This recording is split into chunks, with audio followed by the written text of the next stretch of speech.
Hello, my darlings. Happy snow day. If you're in the North Shore, Massachusetts, it's my intention for having the greenery here. I want you to feel as though you are in the magical forest with me and just enjoying the view. I want you to picture it snowing. I want you to like literally have the backdrop of Stopping by Woods on a Snowy Evening by Robert Frost just playing in the back of your mind. We're talking about Pluto today. It's Pluto part 2, Pluto and Aquarius part 2. So you know when you just like have one of those things that nothing else tastes like dopamine? For me right now, that's Earl Grey tea and some local honey. It's from Essex, and some dried organic mango. It's literally nothing else tastes like dopamine. So, and I also have my water here. But we're talking about Pluto today. And I have my chart up behind me, and I'm talking about how important and powerful it's a transit that I'm following because it's affecting Pluto's been really rocking my my internals. It was my natal moon in 2020 up until now, and going to Aquarius, it's my natal sun. So I'm just gonna kind of showcase and highlight. Wow. This is just a day at home with Sarah. Welcome. So I apologize if I'm just in my happy bubble. So please join me. Grab some coffee or tea. I'm going to talk about the dates that this could kind of give you a little bit of understanding of, and the places in your chart where this might be highlighting. But because Pluto is such a slow mover, it takes a long time. Like, for example, it went from here in this house over till here. That was from 2008 until now. So that was 15-year transit. And so this is I'm not going to move the roughery because we're in a magical forest. So just stay with me, please. But I'm a Scorpio rising all the way over to Libra in the 12th house. And so this is my natal moon placement. My natal moon is in Capricorn at 21 degrees. That's Pluto right now, sitting at 29 degrees of Capricorn. We're all feeling this squeeze right now. And then this is my natal sun at 2 degrees of Aries. It's conjunct Jupiter at 5 degrees, but because Pluto's really only going to hit to 2 degrees, I'm not following that right now. And I'm very excited about it, but that's not happening in this year. You could really look like this is a 20-year transit. So, Pluto's going to hit my IC, be in opposition of my midheaven. It's also going to hit my natal Venus at 24 degrees of Aquarius. It's gonna rock my world in the next 20 years. So I'm here for it.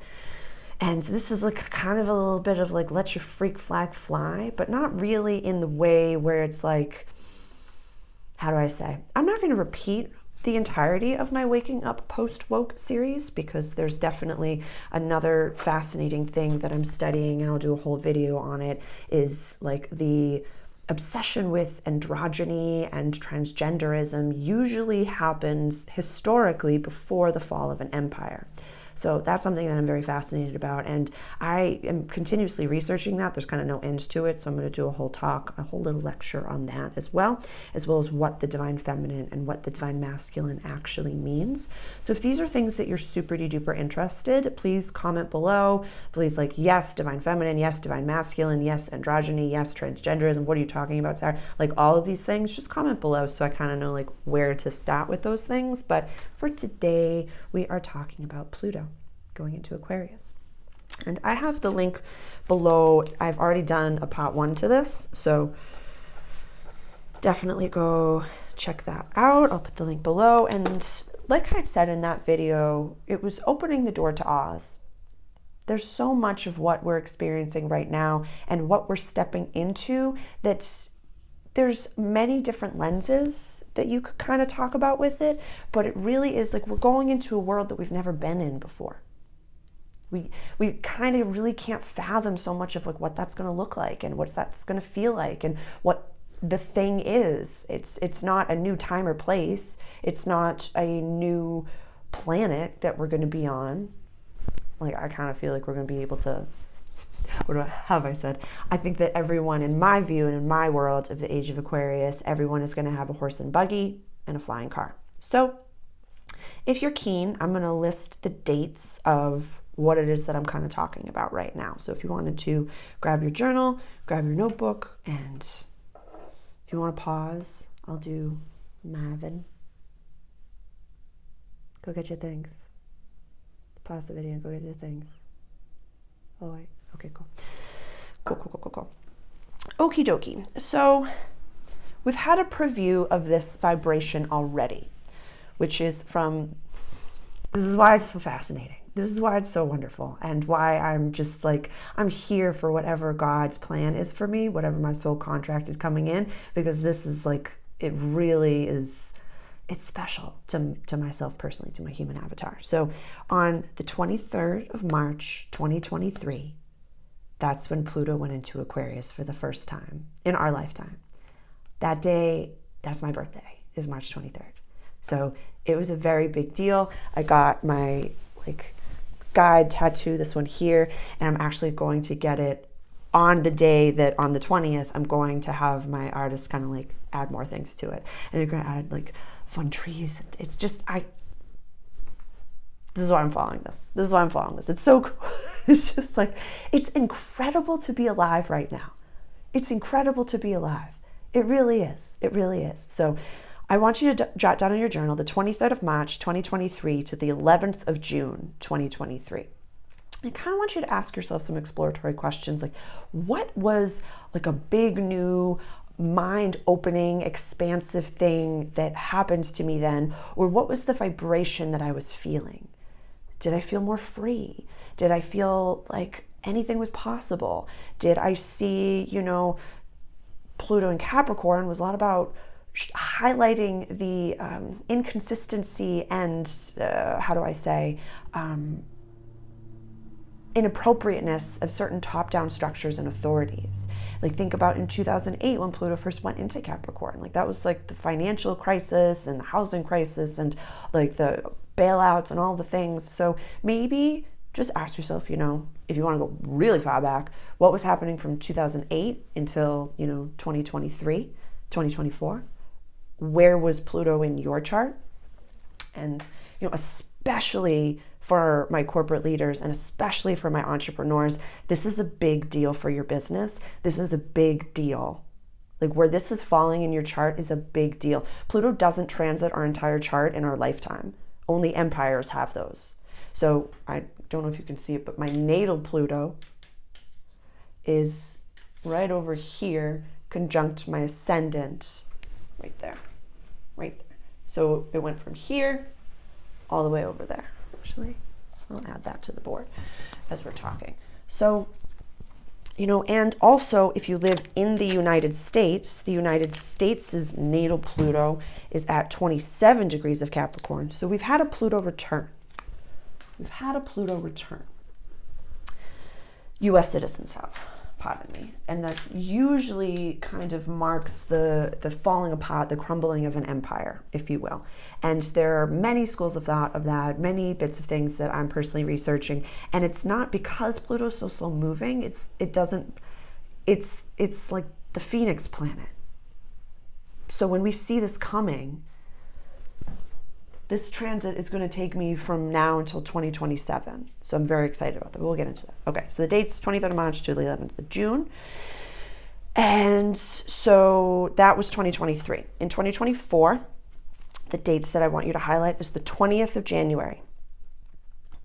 And that's when Pluto's going to go into Aquarius. Eastern Standard Time, this will happen exactly at 1951, if you're interested in exactitude. The 2nd of May, Pluto will go retrograde at 2 degrees and 6 minutes. So that's as far out as it's going to go. Actually, I'm going to find out at the end of the year where it is.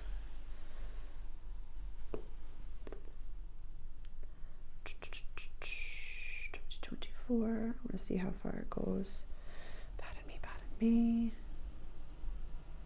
Only goes to 103. Okay, so 31st December, it only goes to 1 degree, 03 minutes. Okay, so 2 degrees and 6 minutes will be as far as it goes in 2024. Just write this down. I'll explain it later.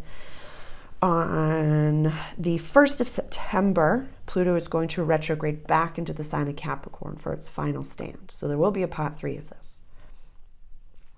On the 11th of October, Pluto will go direct in Capricorn, 29 degrees. It will never go it won't never go to 28 degrees again. And then on the 19th of November, Pluto will go into Aquarius. It will be there for 20 to 21 years. So this is a really big, exciting deal for all of us. So what does any of that mean, Sarah? And what is it that you're following within your chart? I'll show you that now. So on the 20th of January, 2020, we had a Pluto-Saturn conjunction. 2 of the biggest daddies of the planets, they just are the heavy hitters of the zodiac. And that happened at 20 degrees of Capricorn. 20 degrees of Capricorn? Pardon me. The 12th of January, 2020, Saturn and Pluto conjunct at 22 degrees of Capricorn. It was the new moon that we just had at 20. That was over here. My natal moon is at 21 degrees of Capricorn. So that was the complete extraction of my awakening. That was the matrix cord in the back of my head got yanked out, absolutely yanked out. So Pluto and Saturn really blessed me with, this, but also think of what was happening on a grand scale. January 2020 for the planet. Was there something that kind of changed the whole world? And probably in 2018, 2019, we couldn't have really imagined that could have happened. I think there was something that changed the whole world. I think there was, but comment below. Let me know what happened. Let me know what happened. So that happened here. And since now Pluto is sitting here, very close to the bottom of my chart, very, very close to the bottom of my chart. And so that was a conjunction. That's powerful stuff. When you have a transiting conjunction over a natal planet, it's like shooting the laser beam down onto that planet and highlighting it. For example, when the sun in the sky, the transiting sun in the sky is highlighting, it's like a lighthouse saying, this is where you could focus. This is something that you could look at. When Mars is highlighting a planet, it's like, we're giving this a lot of energy. When Mars conjuncts your natal Mars, that's usually a 2-year transit, and you got a lot of energy. So that's where those terrible 2s come from, is a Mars return. And for adult human beings, it's you got to get that energy out, whether it be at the gym, in the bedroom, or just figure out a way to get the dish, stem it out on a regular basis, because that's intense energy. Pluto return, complete transformation, United States, that's happening in their house of money, yada, yada, yada. I'm getting ahead of myself. So this is not a conjunction that I'm looking at. It's a sextile. And flowing energy from over here in Aquarius to over here in Aries. And it's kind of I'd heard this perspective once that just really, really made sense, where how sometimes, a sextile is 2 houses over. So this is an Aquarius, and then I have Pisces here, and then I have Aries. So the parable that was given to me once, which I really liked about sextiles, it's nice flowing energy. It's kind of it's a little bit of a dance. It's like when you see your favorite cousin at the event, where you're just hey, what's up, girl? It's sometimes you don't really get along with your next door neighbor, and you're just Mike Dick-ing all the leaves over to the other side. Name that movie, anybody? And you just don't really get along. But the neighbor outside of them, you're oh my God, did you see what Mike Ditka was doing the other day? I can't even believe it. It's like that. So sextiles are good. They make sense. It's also, think of, I'm an Aries sun, and sometimes my next door neighbors, Pisces and Taurus, we don't always see eye to eye. I can, sometimes, and I'm on the 23rd of March, so I am close to the Pisces way, but sometimes it has to have some earth in there. Sometimes I can be a little too ostentatious or a little bit too rambunctious in my execution. Shocking. And the mutable water energy of Pisces is a little bit more, no, we have to do this way. It's beyond us. And I'm like, no, I already did it. I already did the thing. Yeah. And with Taurus, it's fixed negative earth energy. So it's kind of when they're saying like, okay, let's have a plan. We're having a snow day, Sarah, so why don't we stay in and I'll rent a movie and I'll order the takeaway and I'll do the things. And like, where's Sarah? And I'm outside making snow angels and being rambunctious and making friends with the next door neighbors and just kind of like having a gas and just being playful AF. My natal sun, as you can see, is in my 5th house of creativity, play, and childlike spirits. Oh yeah. I'm a 36-year-old woman who has paint on her face. I'm gonna be 37. Yeah. Oh, but like I have this like, usually I'm part of my crassness on this one. Like sometimes, like I used to knit fucks and keep them in my pocket. But like I don't have any more fucks to give. Like, if you want to judge me, that's so okay. But like I said, I made a short on this. Like, this is all a cafeteria line. You don't have to stare at things that you don't like, just like you wouldn't stand in front of the Brussels sprouts in the cafeteria line and say, I really hate Brussels sprouts. You would just move along and kind of take the food that's best for you. If me, as a 36-year-old woman, talking about the Pluto transit that is affecting my natal sun with paint on her face really bothers you, then that's okay. You can just scroll past my face. That's fine. That's so fine. I'm not here to fight you. I'm just talking about what jazzes me up and me enjoying my snow day. So Pluto is going to be sextiling my natal sun. And something that's also very fascinating is that because my natal Pluto is in the 12th house conjunct my ascendant, at the very beginning of my life, I chose for Pluto to transit my ascendant sign.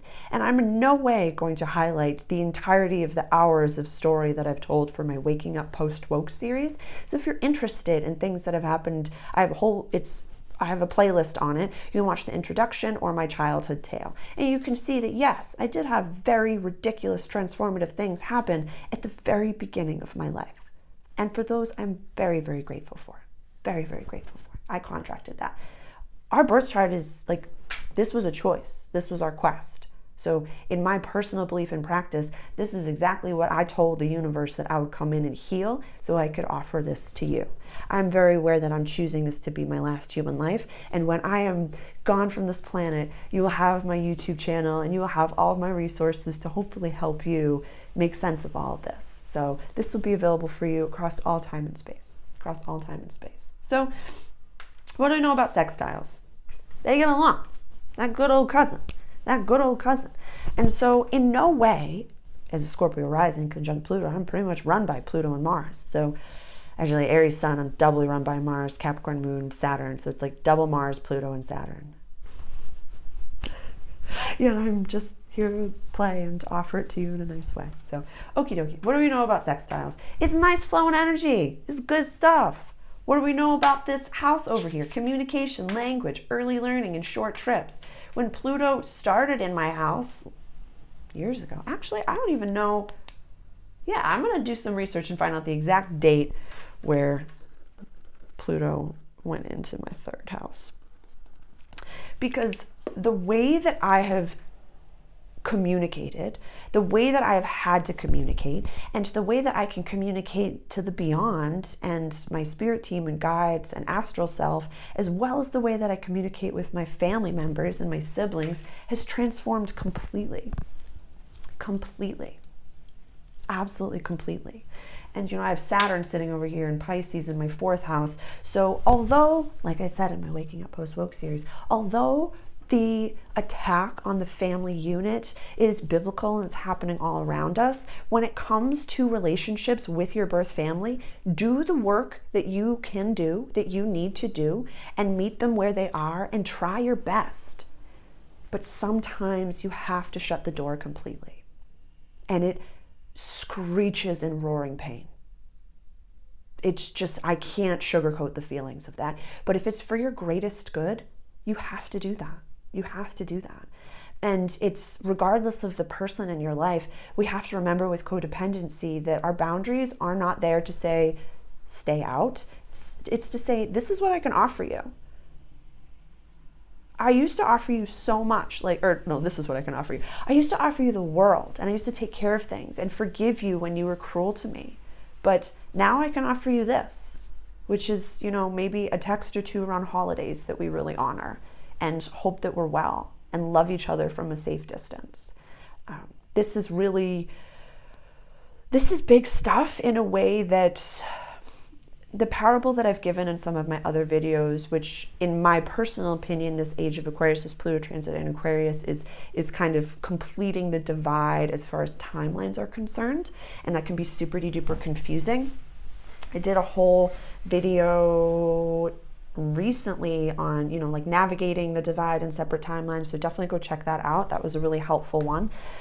And because think of, maybe even the Pluto and Saturn conjunction at the beginning of 2020 as Pangea split.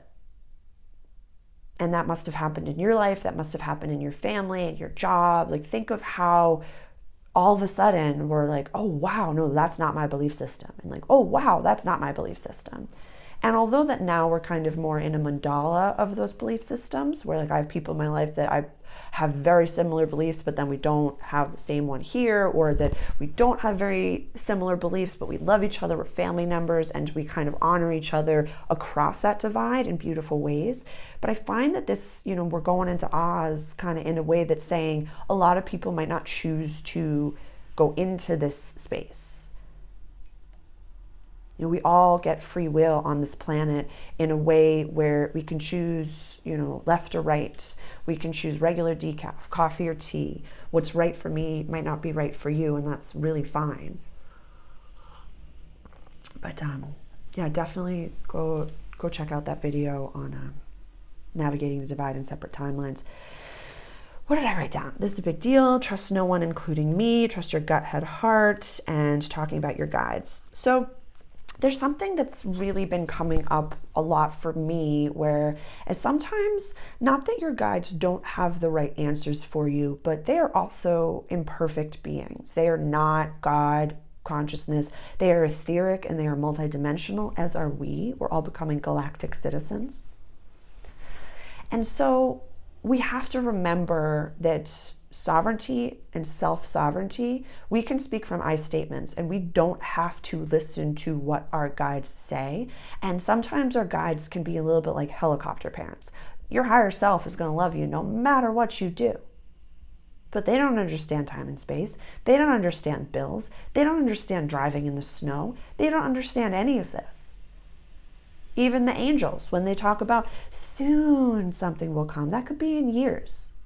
So we must always learn how to trust our gut and really what makes sense for us, and incorporate a little bit of a grounding practice. I don't even want to say a spiritual practice, but a grounding practice that reminds ourselves every day that yes, we are all God having a human experience. We are all God consciousness amalgamized with human beings and can transcend time and space and astral travel and all of this stuff. But we must remember that we are here and now, and that we do not have all the answers. We are guides, not gurus. And yes, we can do all these magical things, but we have to find clarity and understanding in that space. Very important. So, sextiling Pluto, my natal sun. It's a big, comfy, beautiful way for them to hold hands and transform. So my ego, natal sun is your ego. This is the mask you wear to the world. So although I can think of myself, ego, as a, golden retriever. Yeah, Aries at 2 degrees. What's up? What are you doing? Conjunct Jupiter. You could fly if you wanted to. Do all the things. It's great. But the world perceives me as my Scorpio rising conjunct Pluto in the 12th house. Oh, no, I'm scared of her. She talks to angels, and she pulls those tarot cards, and I don't really understand what's going on. She's got paint on her face. I don't get it. Or that I can do something that in my mind is perceived as very Aries, infant, baby, ram, and childlike, but comes off as sexual AF to many people.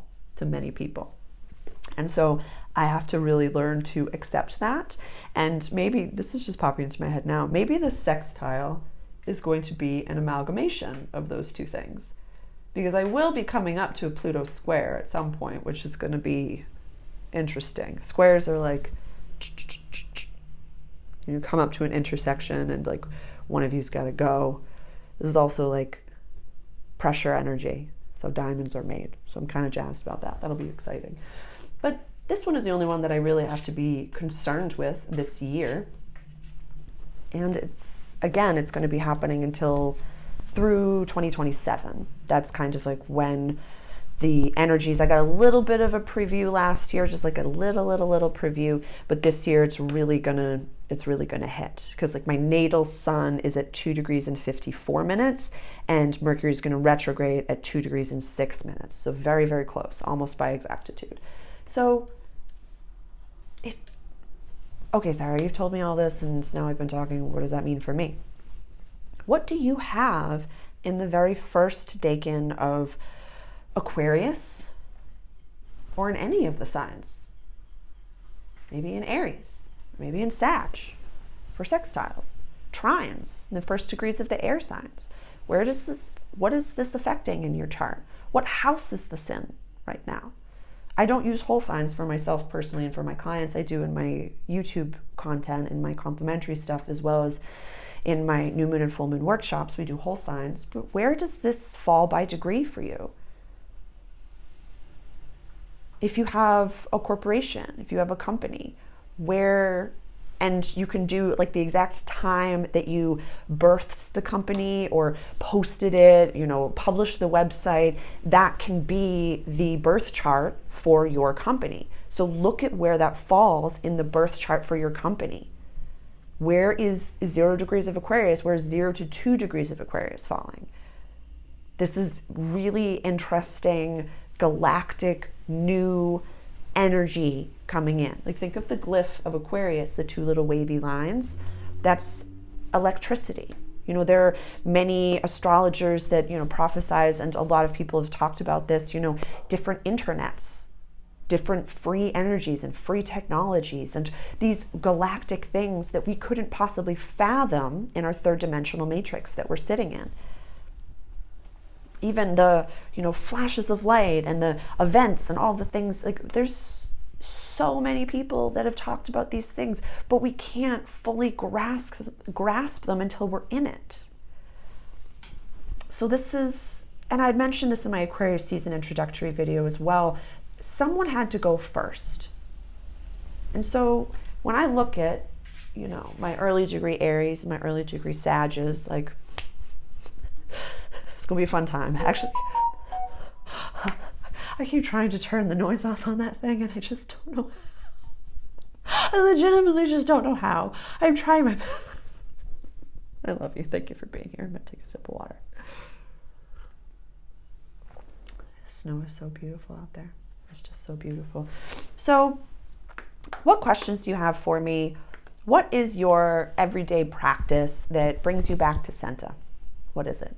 Do you meditate every morning? Do you have a bath every day? Do you go out into nature? Do you do cold water plunges? What brings you back to your humble human? Your humble human. Because yes, in this time, and I don't remember what video I talked about it in, maybe Saturn in Pisces, mental health is no joke right now. I might put together a whole playlist of all these big old transits, all the outer planet transits, so you can have a little place to go to do some deep dive research on that. But there might be a lot of false prophets. A lot of like, I'm the second coming. I'm the second coming of this. I am this. I am, Mother Mary reincarnated. I am this. I have many resources as to why Jesus is not coming back in human form. I have an entire video on that, actually. Yeah, why Jesus is not coming back in human form. Somewhere on my YouTube. If you're interested in that, please let me know and I'll find it for you. But finding your I statements, saying this is where I stand, this is who I am, this is what resonates for me, and that doesn't have to resonate with you. And we must always find our self-sovereignty to, when we're talking to people, utilizing kindness and compassion. Like, I'm definitely like your alien Miss Manners around here. My community calls me their fairy godmother, and I couldn't be more grateful for that title. But really, when it comes to grace and kindness and manners within the multidimensional space, when someone, a being, comes to you, we must honor them and say thank you. You know, maybe that's a new deity that you can add to your altar, but you're not them. You're not. We will all have access to these guides. We will all have access to these ascended masters. We will all have access to galactic information and technology, and it's going to really hit the ego. Yeah, when you can kind of tap into the Akashic records, educating yourself will be more of a passion project. It's an interesting thought, isn't it? That's, you know, in 2023, I have a little bit more compassion now, and I don't always like. I had said, you know, the intellectuals will be the hardest nut to crack, because when you take away education, when you take away the letters after your last name and say you are human, just like me, and I can connect in a quantum way to infinite information, and that people will be able to, you know, do Reiki healings on themselves. It'll hit a lot of egos. It'll hit a lot of, why are you even doing this? You know? So I think that's it for today. This is a really exciting time, and I'm going to definitely do a part 3 and act 3 to this one in November, because that will be just the final act. Final lap. That's definitely what I'm going to call it. 20 plus year lap. But for, you know, many people, this will be the end of their lifetime. You know, this is a really fascinating, celebratory time to say, as a collective, we're doing some really cool things. And we're raising the collective consciousness of the planet together with our thoughts, words, actions, and intentions.